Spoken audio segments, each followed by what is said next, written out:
Foodies welcome. आज हम roasted fish बनाएंगे विदाउट ऑयल। उसके लिए पहले मैरिनेट कर रहे हैं। तो ये फिश के देख सकते हैं आप 3 पीसेज हैं, रोहू फिश है ये। और इसमें हम पहले नमक डाल रहे हैं मैरिनेट करने के लिए। फिश सॉस डालेंगे थोड़ा सा, मार्केट में मिल जाता है फिश सॉस।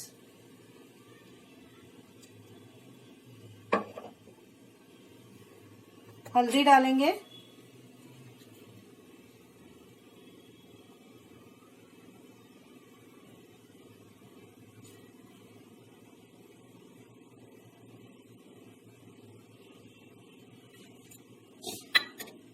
लाल मिर्च पाउडर, कश्मीरी लाल मिर्च है ये। आप चाहें तो तीखी वाली भी डाल सकते हैं।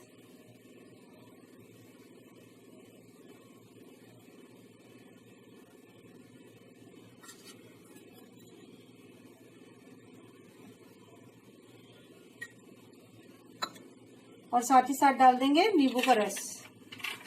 1 चम्मच जितना नींबू का रस डालेंगे।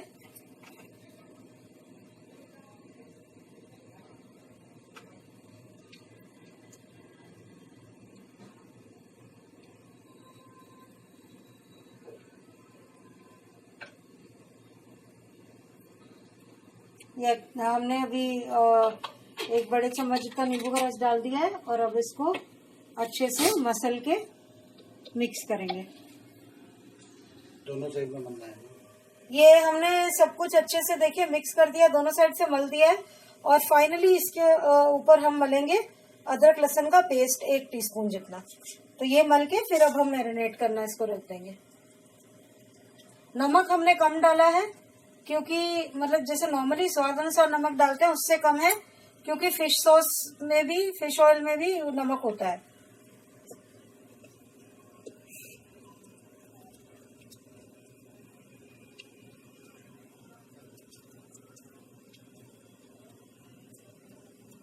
ये देखिए पूरा अच्छे से मल दिया हमने दोनों साइड्स में, आगे पीछे करके।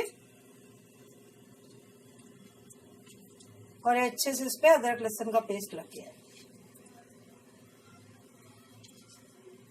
अब ये मैरिनेट होने के लिए तैयार है। 20 मिनट से लेकर आधे घंटे तक आप इसको मैरिनेट करेंगे फ्रिज में। तो मैं अब इसको मैरिनेट करने के लिए रख दूंगी। ये थोड़ा सा जो नीचे मसाला बचा है वो भी इसके ऊपर, फिश के ऊपर लगा देंगे पहले।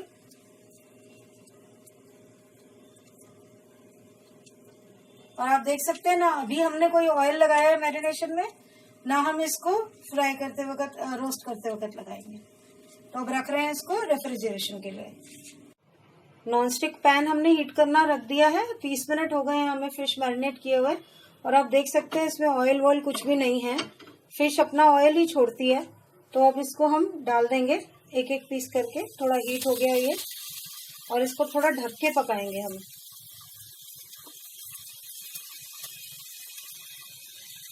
देखिए तीनों पीसेस डाल दिए हमने।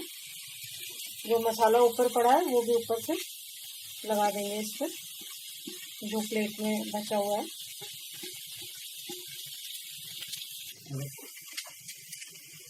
ये देखिए, ये हम इसको ढक के रख रहे हैं। और 5 मिनट के बाद आकर हम इसको पलटेंगे और दूसरी साइड भी 5 मिनट तक करेंगे। तो अब ये हो जाए 5 मिनट, उसके बाद फिर वापस आते हैं, इसको पलटते हैं। बीच बीच में आपको दिखाएंगे, इसका ऑयल अपने आप छूटता है। देखिए 2-3 मिनट हो गए हैं और आप साइड्स में देख सकते हैं फिश ने अपना ऑयल भी छोड़ना शुरू कर दिया है।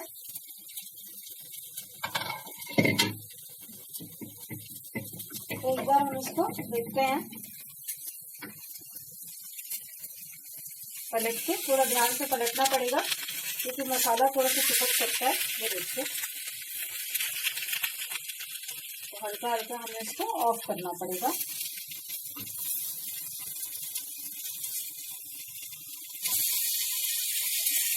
देखिए ब्राउन भी होनी शुरू हो गई है, फिर सॉफ्ट है इसीलिए छूट भी गई है। ये देखिए कितना अच्छे से ब्राउन हो रही है।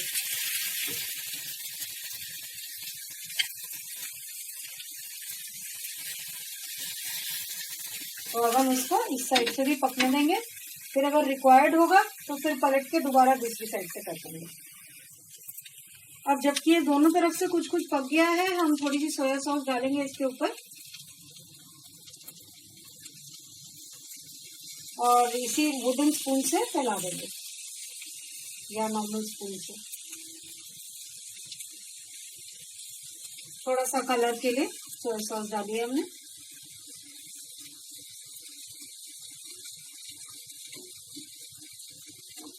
और अगर कलर वलर नहीं चाहिए तो आप डायरेक्ट ऐसे भी बना सकते हैं जैसे हम अभी बना रहे थे।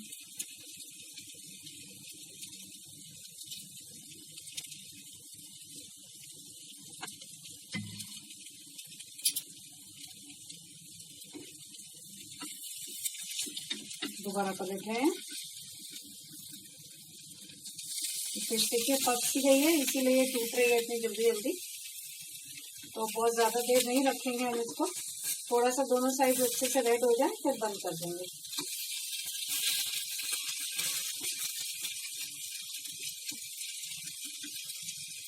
ये साइड देखिए ये वाली रेड हो गई है, ये भी रेड होनी शुरू हो गई। इसको एक बार और रखना पड़ेगा हमें थोड़ा पलट के, और फिर हम आपको अब एक बार पूरी बन जाएगी फिर दिखाएंगे। ये देखिए ये बन गया है, दोनों तरफ से आप देख सकते हैं एकदम रेड हो गया है। तो अब हम इसको निकाल रहे हैं। रोस्टेड फिश रेडी है। देखिए आप कितनी खूबसूरत सा कलर आया है, कितने अच्छे से लग रही है। चटनी के साथ परोसने के लिए रेडी है। आप इसको एज अ स्नैक चटनी के साथ खा सकते हैं। आप चाहें तो इसको राइस और दाल के साथ भी खा सकते हैं। तो दोनों में से कोई भी तरीका आप अपनाएं, दोनों तरीके से बहुत अच्छी लगेगी। तो बना के देखिएगा, जरूर खाइएगा, बताइएगा हमें कि कैसी लगी। और जैसा कि मैं कहती हूँ कि लाइक जरूर कीजिए, क्योंकि लाइक करने में आपका कुछ नहीं जाता, हमें बहुत कुछ मिलता है। हमें तसल्ली मिलती है कि आप लोग देख रहे हैं वीडियो, हमें हौसला मिलता है और नई चीजें बनाने का। तो और खुशी भी होती है अगर कोई आपकी चीज पसंद करता है तो प्लीज लाइक कीजिए वीडियो। सब्सक्राइब नहीं किया चैनल तो सब्सक्राइब करके बेल आइकन जरूर दबाइए। Thank you so much, keep on watching, bye bye.